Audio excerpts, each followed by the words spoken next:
धाकड़ खबर, बेखौफसुमा बेबाक अंदाज। धाकड़ खबर में आपका स्वागत है। मैं आपके साथ हूं अकरम रईस खान। वैश्विक हलचल, जी हां, वैश्विक हलचल का ताजा बुलेटिन लेकर एक बार फिर से आपके सामने हाजिर हो गए हैं और आज फोकस करना चाह रहे हैं या करने जा रहे हैं अमेरिका पर, क्योंकि बाइडेन के खिलाफ वहां पर एक मुकदमा दाखिल किया गया अदालत में। कहा गया है कि जो जनसंहार गाजा में किया जा रहा है इसराइल के जरिए, उसमें सहयोगी करार दिया जाए बाइडेन को। सवाल पैदा होता है कि आईसीजे के फैसले के बाद अमेरिका की अदालत का यह घटनाक्रम क्या कहलाता है, और इसके अलावा गाजा में जो कुछ घट रहा है उसको लेकर भी कई तरीके के सवाल पूरी दुनिया में खड़े हो रहे हैं। लेकिन शुरुआत करेंगे कुछ खास खबरों के साथ, क्योंकि हमारे साथ जुड़ रहे हैं कृष्णकांत जी यानी के जी। भारतीय वायुसेना के रिटायर्ड ऑफिसर हैं और जियो पॉलिटिक्स पर वाकई में अपनी पैनी नजर रखते हैं। बहुत शुक्रिया सर वक्त देने के लिए। थैंक यू मिस्टर अकरम। पहला सवाल जो मैं आपके सामने रखने जा रहा हूं, एक नजर के हिसाब से मैंने कॉलम बनाया है जिसमें छोटे छोटे सवाल मैं लेने की कोशिश करूंगा। सबसे पहले जिक्र करते हैं अपने पड़ोसी देश का, जिसका नाम है मालदीव। आजकल खासा चर्चा में बना हुआ है जब से नरेंद्र मोदी ने लक्षद्वीप का दौरा किया है। कल वहां की संसद में जूतम पैजार हो गया है। क्यों हुआ, कैसे हुआ, क्या पूरी कहानी है? कहानी संक्षिप्त में इतनी है कि वहां पे राष्ट्रपति यानी मुइजू के पक्ष में मतदान होने वाला था। एक तरह से बहुमत तो उनका है ही है, फिर भी उसकी प्रक्रिया जारी थी।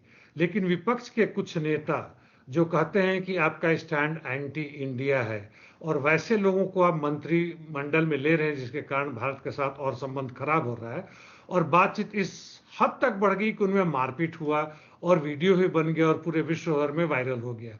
वैसे यह कोई बहुत बड़ी खबर नहीं है इस छोटे देश के लिए, लेकिन भारत के जो थिंक टैंक है वो बड़ी ध्यान से इसको देख रहे होंगे कि किस तरीके से वहां और भी आगे आग लगाई जाए ताकि वह चीन के पाले में पूरी तरह ना चले जाए। जी, चीन भी तो देख रहा होगा ना, वो भी इस कार्रवाई पर कुछ ना कुछ करेगा। बिल्कुल। हालांकि चीन की कार्रवाई उस तरह से खुलेआम नहीं होता है जैसे भारत की नजर आ रहा है या अमेरिका कोशिश करता है या नेटो करता है। वह बहुत शांति से चुपचाप करता है और इसमें संदेह नहीं है कि मालदीव छोटे होने के बाद भी इस जगह पे उसका जियो पॉलिटिकल सिचुएशन बड़ा ही इंपॉर्टेंट है, स्ट्रेटेजिक है, और वहां पे वह अपना सैन्य अड्डा जमाना चाहता है जो दिख रहा नजर आ रहा है। तो उस हिसाब से वह बहुत ध्यान से इन बातों पर गौर कर रहा होगा। जी, अब दो और पड़ोसियों को लेकर बात करते हैं। पाकिस्तान पहुंच गए ईरान के विदेश मंत्री, और बताया जा रहा है कि दोनों के बीच अभी हाल फिलहाल में खूब मारामारी भी हुई थी। इसने उसके देश में घुस के मारा, उसने इसके देश में घुस के मारा। तो अब ये बातचीत कर रहे हैं और उससे पहले 9 मजदूरों की हत्या हुई है। कैसे इस घटनाक्रम को देखते हैं? पाकिस्तान का इंपॉर्टेंस इस जगह में खासकर आज के दुनिया में बढ़ा है। ईरान के नजर में चीन जहां तक है वहां तो ही है, और ईरान का कारण है कि वह भारत की विदेश नीति को बखूबी समझ रहा है, उसके साथ अच्छे संबंध रखना चाहता है, लेकिन इसके बावजूद उसे नजर आ रहा है कि उसकी पहुंच पाकिस्तान में जरूरी है ताकि उसकी जो अपनी क्षेत्रीय ताकत है, जिस रूप में रीजनल पावर के रूप में उभर रहा है, वहां पाकिस्तान का महत्व केवल चीन के बॉर्डर नहीं बल्कि भारत के बॉर्डर पे भी और पूरे अरब सी में जहां से होता हुआ वह वह लाल समुद्र यानी रेड सी तक पहुंचता है, और इसलिए इस संबंध को और आगे बढ़ाने के रूप में देख रहा है। जी, क्या इसको ऐसे भी हम कह सकते हैं कि ये दोनों देश एक ही धर्म से ताल्लुक रखते हैं, इसलिए एक दूसरे के यहाँ हमला होने के बाद भी बातचीत कर रहे हैं? लेकिन भारत जो है वो दूसरा बाहुल्य धर्म का देश है, वो इसलिए पाकिस्तान से बात नहीं करता है। नहीं, ऐसा नहीं लग रहा। कल ही हम लोगों ने बात की थी, सऊदी अरेबिया के सैनिकों के साथ राजस्थान में हमारे सैनिकों का ज्वाइंट एक्सरसाइज हो रहा है। ऐसा ऊपर से दिखावे के लिए, जनता को तोड़ने के लिए। ईरान इस मामले में हालांकि वहां के प्रमुख हैं, वह धार्मिक नेता ही हैं। पाकिस्तान में हालांकि वो स्थिति सीधे सीधे ना होने के बावजूद कुछ हद तक धार्मिक नेताओं की और सैनिकों की पकड़ है, लेकिन यह जियो पॉलिटिक्स का वह हिस्सा है पूरे ग्लोब में जो हो रहा है जहां ईरान की बढ़ती ताकत और उसके पीछे रूस है और चीनी फिनांस कैपिटल है, वहां पाकिस्तान का महत्व हो रहा है। इस रूप से दोनों देश एक दूसरे के करीब आ रहे हैं और उनकी कोशिश है कि अमेरिकी जो प्रभाव बढ़ने की कोशिश में थी, फिराक में था पाकिस्तान में, बढ़ा भी था इमरान खान को हटाने के बाद से, उसको नेस्तानाबूद किया जाए। जी, लेकिन इसी मीटिंग के दौरान एक बयान आया है अमेरिका से। अमेरिका ने कहा कि लाल सागर में उसको पाकिस्तान की जरूरत है, वो चाहता है कि पाकिस्तान टास्क फोर्स में शामिल हो जाए। यानी अमेरिका को डर लग रहा है कि पाकिस्तान चाइना की तरफ ज्यादा झुक रहा है। बिल्कुल, वो अमेरिकी कोशिश भी है, अमेरिका भी कोशिश कर रहा है और ऐसे ऐसे देशों के साथ, हालांकि अमेरिका का इतिहास रहा है कि ऐसे देशों के साथ जुड़ा है जहां तानाशाही रही है, जहां फांसीवाद रहा हो, और यहां पाकिस्तान उसके लिए बहुत महत्वपूर्ण है। हमने पहले ये बात की थी चीन के कारण, और इसलिए उसकी कोशिश जारी रहेगी। रेड सी में जहां वो भारत को खींच रहा है, पाकिस्तान को भी चाहेगा कि वहां पर आए। जी, आपने फांसीवाद की बात की तो चलते हैं जर्मनी की तरफ। वहां की घोर दक्षिणपंथी पार्टी, उसके खिलाफ पहले तो प्रोटेस्ट हो रहे थे और अब जो क्षेत्रीय चुनाव हुआ है उसमें उसकी हार हो गई है। जी हाँ, एएफडी नामक इस पार्टी की हार हुई है, लेकिन हमें बहुत खुश होने की जरूरत नहीं है।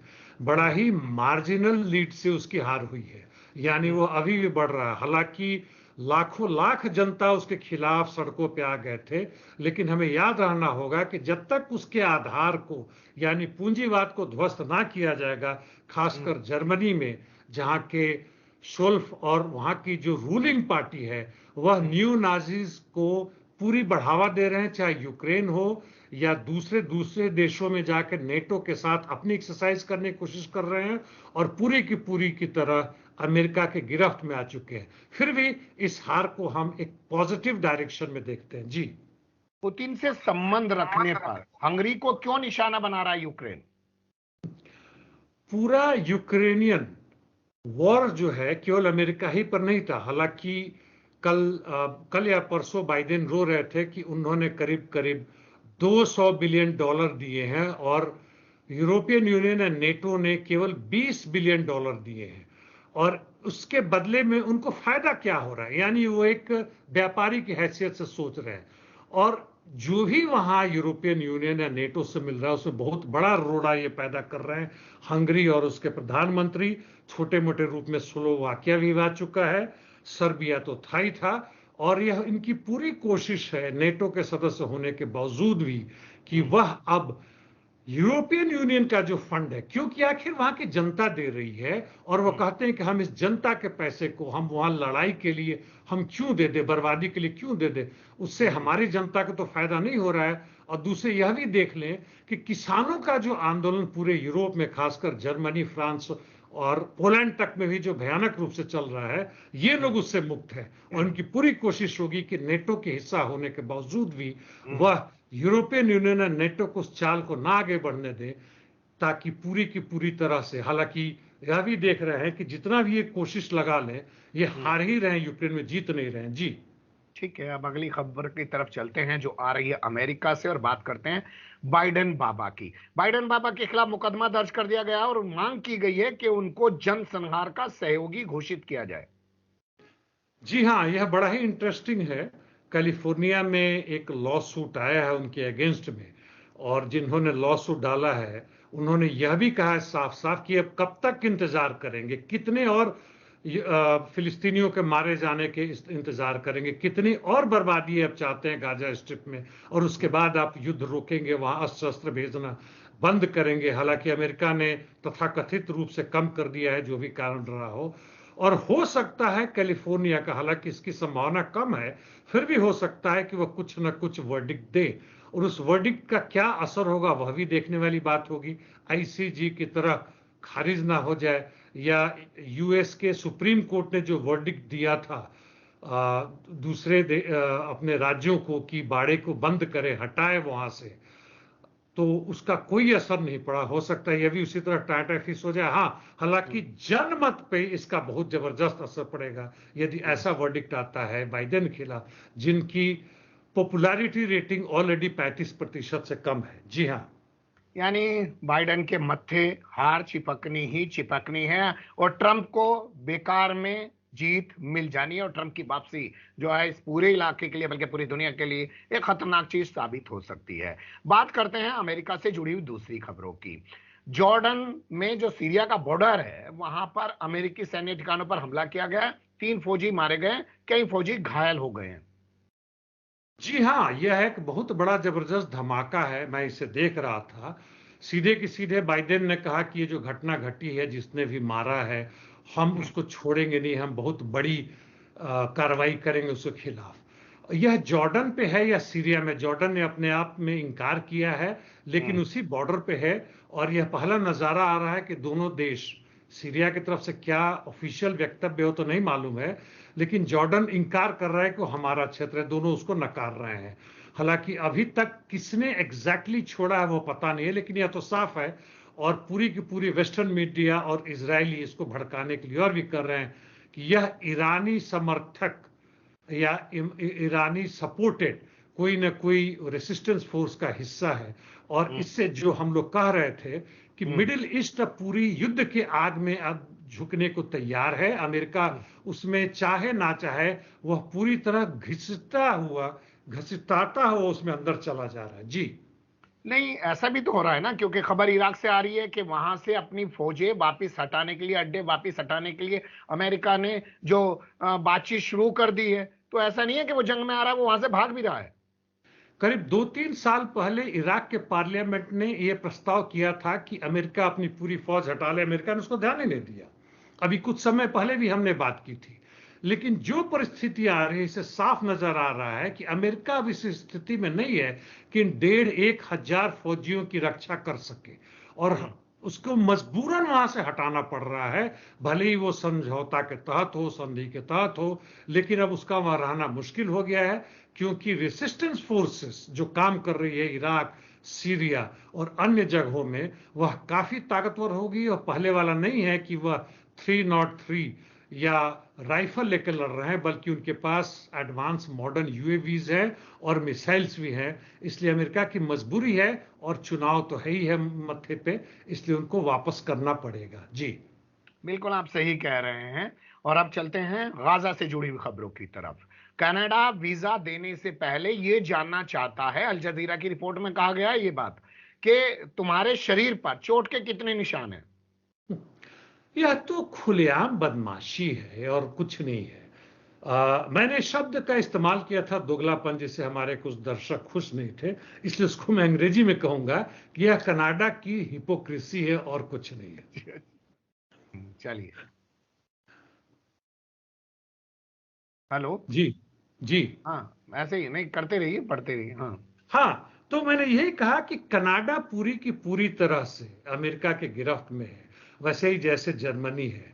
और इजराइल जो चाहता है वह कहता है, यह प्रोबेबली एक और प्रोपेगेंडा है, एक और शगुफा है, यह दिखाने के लिए कि हम, जैसे इन लोगों ने यूनाइटेड नेशंस का जो हेल्पिंग बॉडी था गाजा पट्टी में, उसको एड देना बंद कर दिया, वही इसका हिस्सा है और कुछ नहीं है, प्रोपेगेंडा है। जी प्रोपेगेंडा है, और ये सब लोग इन सब चीजों में माहिर होते हैं, और जिधर को अमेरिका चलता है ये तमाम दुम छल्ले पिछलग्गू उधर को ही बढ़ते हैं। अब बात करते हैं जो है इशहाक हरजोग के हवाले से, जो इजराइल का राष्ट्रपति है। शायद वो बचना चाह रहा है आईसीजे के जजमेंट से, तभी कह रहा है कि मेरे बयान को तोड़ मरोड़ कर पेश किया गया। यह भी झूठ है, यह भी हिपोक्रेसी है। उनका तो रिकॉर्डेड है, कोई मजाक थोड़ी है अखबारों में तोड़ मरोड़ के परोसा गया। हालांकि ये हर राजनीतिक कहते हैं जब गड़बड़ हो जाए।